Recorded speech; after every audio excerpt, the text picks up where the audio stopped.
welcome to this fifth edition of the weekly news in English for atheist.com. And here are the noteworthy news items from last week. Number 1.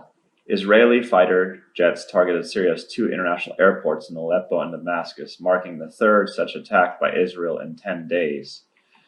Both airports were shut down, with 1 civilian worker killed and another injured in attacks on Damascus International Airport. There have been sporadic skirmishes along Israel's northern border with Lebanon as Israel continues to build up troops there ahead of a possible full-scale war with Hezbollah. Fears are growing that Iran's closeness to the Lebanese parliamentary group could spell the possibility of war between Iran and Israel, which is likely to include Syria.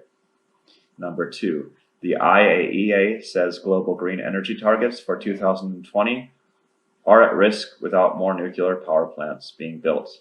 At the Singapore International Energy Week, International Atomic Energy Agency Deputy Director General Mikhail Chudakov spoke to the audience about the desperate need for more nuclear reactors around the world.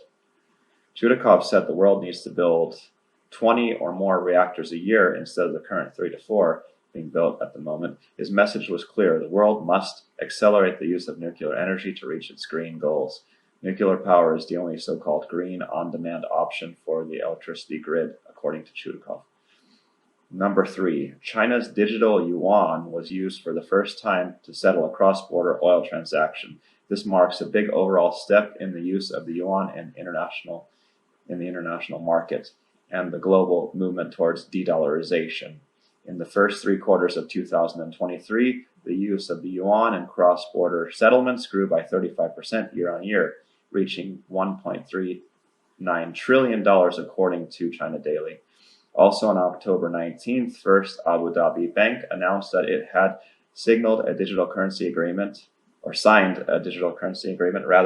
the Bank of China, a state-owned commercial bank, at the Third International Corporation's Belt and Road Forum, which had ended a day earlier. China and the United Emirates, of which Abu Dhabi is a part, are participating in the mBridge platform to support cross-border transactions with a central bank digital currency. mBridge plans to launch a minimum viable product next year. In August, Abu Dhabi signed an agreement with India to settle oil transactions in rupees.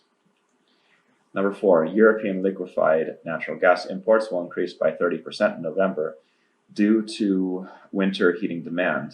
Although it is a 20% drop in demand from last year, Europe has reduced its gas consumption over the past year due to energy savings and reduced industrial demand resulting from higher prices.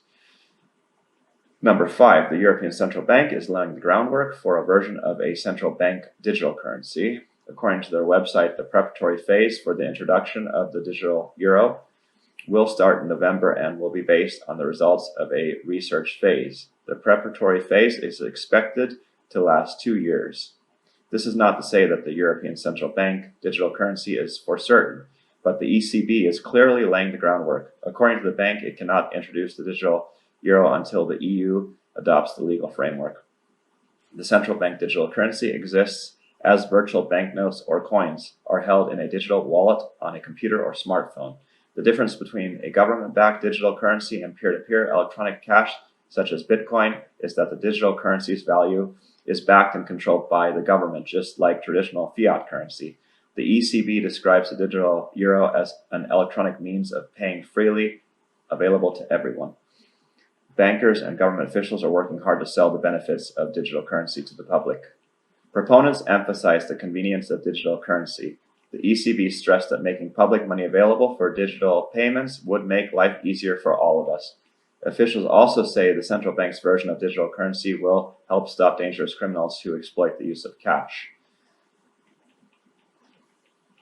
Despite the rosy picture painted by central bankers and politicians, central bank digital currencies have a downside they don't talk about out loud. The central bank's digital currencies are part of a wider war on cash. Excluding cash creates an opportunity for the government to monitor and control consumer spending, and it becomes impossible to hide transactions from tax authorities. The digital economy would make it even easier for central banks to use manipulative monetary policies, such as negative interest rates. And that concludes last week's news roundup. Thanks again for watching.